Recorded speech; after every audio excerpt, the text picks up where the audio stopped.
Stories now, and the standoff between police and residents in Westbury in Johannesburg is continuing this afternoon. More officers have been deployed to the area. That happened this morning. Residents have again taken to the streets to protest against crime, drugs and gangsterism. ENC's Ndokuhle Xulu is in the area keeping watch on those clashes. Afternoon to you, Ndokuhle. I see from the visuals behind you that the angry people of Westbury are not about to give in just yet.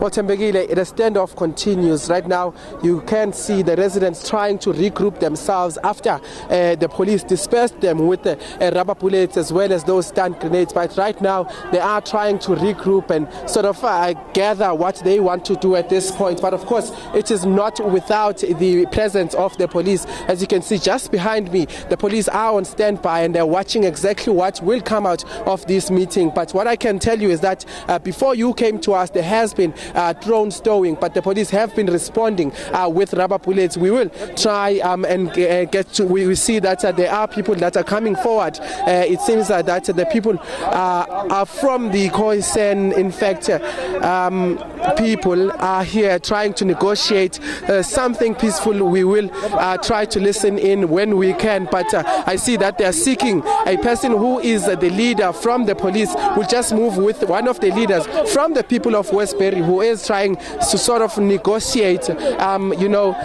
what is happening here. But of course, we have seen an outbreak, a breakout of violent scenes. But of course, the police now arguing that there has been drone stowing from them, and that is why they met with the violence. But let's just take a look at what is happening. We spoke to them now. We spoke to them now. There's an offer they need. They say, put your guns back. It's not right. Why? No wife or a child. You don't need to act this way. Well, it seems that they are trying to negotiate a halt in the shooting here because rubber bullets have been flying, but of course not without the stones. And if you can just take a look at the road, you can see the evidence of what has been happening here. But mainly what the police have been trying to do since the early hours of the morning. We understand that this strike started at about, or rather this protest started at about 4 a.m. in the morning. But what police have been trying to do is to make sure that this road, which is a fuel road, is kept clean and that there isn't anyone who protests here. But you can see that the community leaders right now are trying to negotiate for a sort of a peace between the two parties. But of course, some residents have been throwing stones in the midst of all of this. Right now, the situation is as tense as it seems in those visuals. And, it seems that at the moment they are trying to negotiate for a peace between the two parties, which is the police and the residents of Westbury. And it's interesting, Ndokuhle, as we observe these attempts at negotiating some sort of agreement between police and residents, because from when we started covering the situation in Westbury on Thursday after the deadly shooting, there was quite clearly a great deal of animosity, a great deal of mistrust between the two groups. And I would imagine that the firing of rubber bullets earlier has further worsened relations between police and people. Bheki Cele, our line is bad. I couldn't pick up exactly what you were saying there. But of course, if I can just explain what is happening here and what this comes from. This comes from the shooting of that lady, the 45-year-old Miss Heather Peterson, who was gunned down in a crossfire, we understand, between, I just showed them the pictures, between gangs that are suspected to be operating in this area. And as you can see right now, the residents are throwing stones. In fact, we'll just try to move to a safe area, but police are responding with rubber bullets right now. We were trying to run to a safe place, but residents there remaining adamant in continuing with this, despite them trying to negotiate a peaceful treaty. Of course, that is by the leaders of the community, and you can see those negotiations even continuing, trying still to negotiate that. But it seems residents do not even care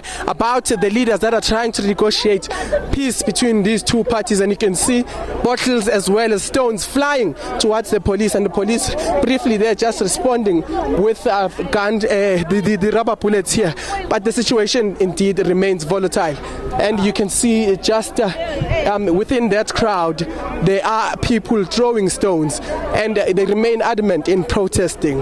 Okay, Lindo Kuhle, I'm not sure if you are able to hear me, but as you perhaps readjust your earpiece there first so you can hear me, what we've heard over the last few hours is that these people want to see someone from as high up as Police Minister Bheki Cele come to address them. When is that happening?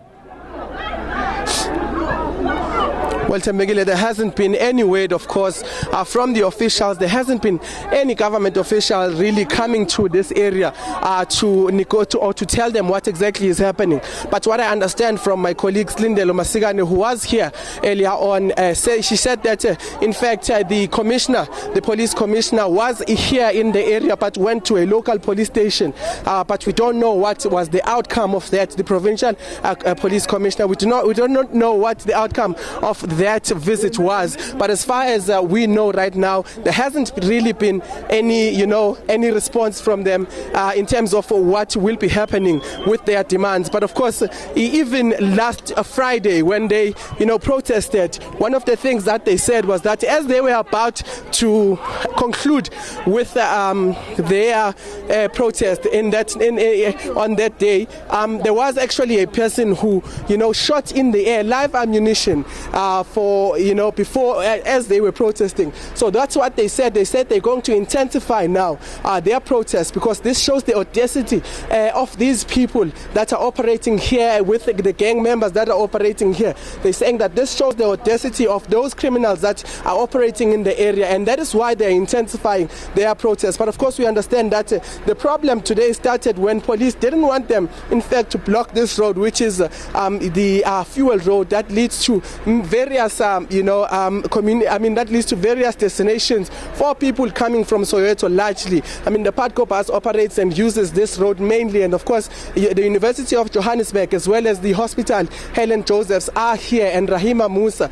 But that is why they were trying to keep this road open, because it leads to many key areas around Johannesburg. But the problem started then from then, and residents now, it seems that they are trying to intensify their protest. They are trying to ensure that people come to the area that are needed, more particularly the police minister Bheki Cele, to come and hear their cries about the police service as well that is operating in the area. But as far as I can tell you now, there is stone throwing. The police remain on standby at the moment. There are no shots fired from the police at this moment, and one or two stones even reaching where we are, as you can see us ducking. But it seems residents remain adamant to continue with their protest. Would I be right then, Lindo Kuhle, in saying that no one has communicated to this crowd that in the last hour ANC Secretary General Ace Magashule confirmed that some sort of delegation from the party will be coming there? Thembekile, our line is really, really bad. But one of the things that we got from the residents previously was that they will not stop until this happens. They're saying that this problem went on for far too long in terms of, the criminal activities that are taking place, particularly those there are shootings, and then people get caught in the crossfire of what is happening. But these are one of the stones you see that are reaching us, and we try ducking them as we do this live crossing. But one of the things they said is that this has been going on for too long, and in fact when they try to rise against this, when there are individuals or groups that try to rise against this criminal activity taking place here, that in most of the time ends up killing the innocent people in the community, they are met with violence. The people who are operating these criminal activities are the ones that now take it upon themselves to ensure that everyone is kept quiet and remains mum about criminal activities taking place in this place. And one of the things they said is that the police in fact are working in cahoots with them, and one of the key words that they have been saying about police, when we ask them why don't you speak to the police about this, they're saying that Jojo is the one that is operating in this area, and that is why you see police operating in cahoots with the criminals here. But they're saying that they want a completely new and revamped police station in Sophia Town that caters for this area of Westbury, as well as the other areas in this, but they're saying they want it to be revamped so that they can be able to tackle criminal activities in the community. But as far as they are concerned, they are not confident with the current police station and the current police in the local areas, and that is why you see them out here. And one of the messages we received was that they will be trying to keep this up. They will be trying to intensify this as much as they can, so that the police minister gets the message that he needs to also visit here, as he has done in other areas that they have called him on. I'm not sure if you're able to hear me better now, but just from these visuals that we're looking at, the community quite clearly becoming very creative in how they protect themselves from this rubber bullet fire coming from the police, a sign once again that they are not going to retreat. All the batteries are red now.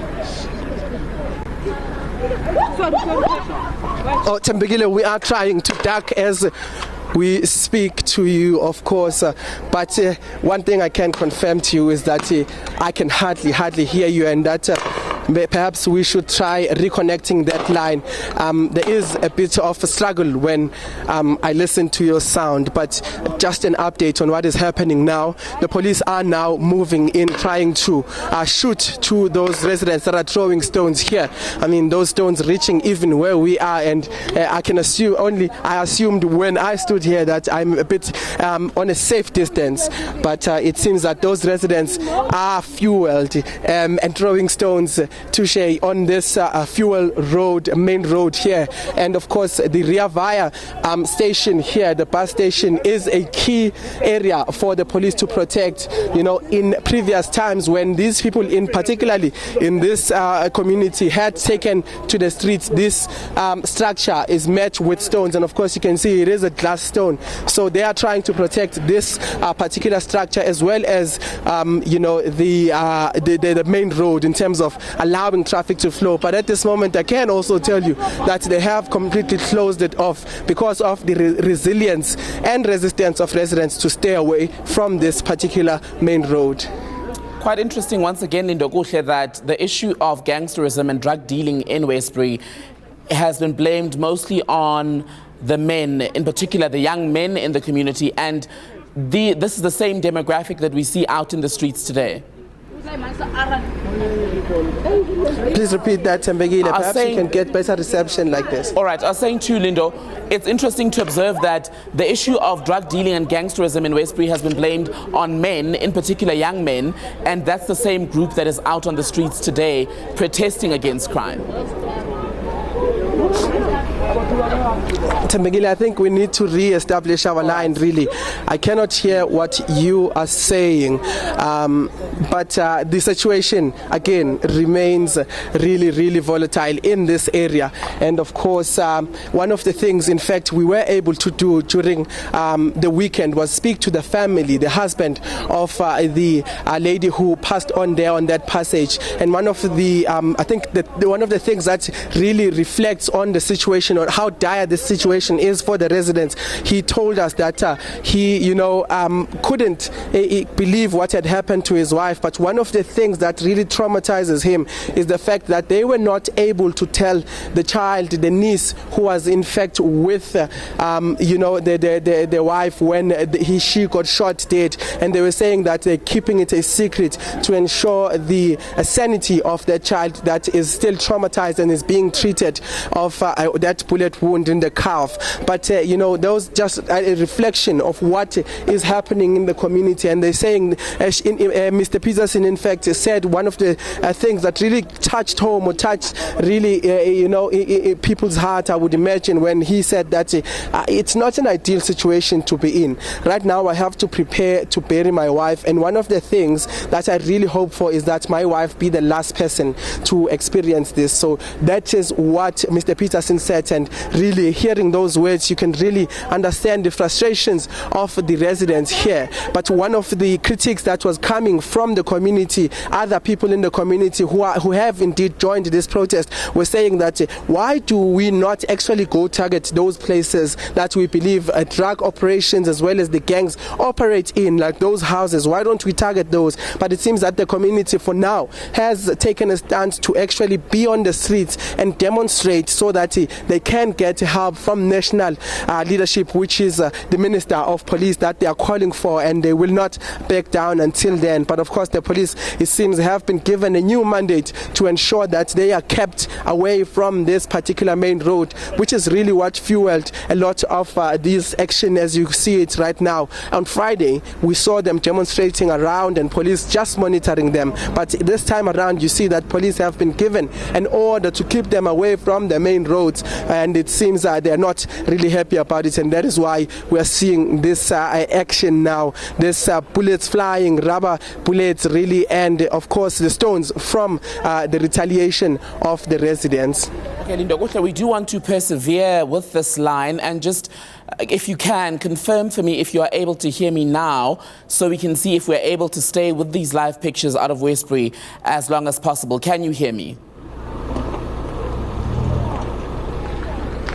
Bheki Cele, I cannot hear you still, but what I can tell you is that I see Mr. Peterson in the red car, the husband of the late Miss Peterson, who of course did pass on at that time. I don't know if we can speak to him, but it seems he's busy occupied with the driving. We don't understand why he is here at this point in time, but of course police not actually doing anything to him, but he did just give us a sharp sign there. Perhaps he was just trying to monitor what is happening, but we keep on getting those shots, rather those stones launched in the air by the residents protesting here, and of course bottles. It is a bit of a dangerous situation even for the police, but it seems police are accustomed to this because they simply just dodge while we really try to get ourselves to safety. And those visuals really symbolizing exactly why you see that rubble and why you see those stones on the street. All right, ENCA reporter Linda Kuhle live for us out of Westbury here in Johannesburg this afternoon as we continue to watch that developing story from that area, running battles between the community and police. It all started with that shooting of a woman and her niece. She died, a 10-year-old child wounded in what we are told was gang crossfire. We will continue to take you back to Westbury as and when we are able to do so here on ENCA Now.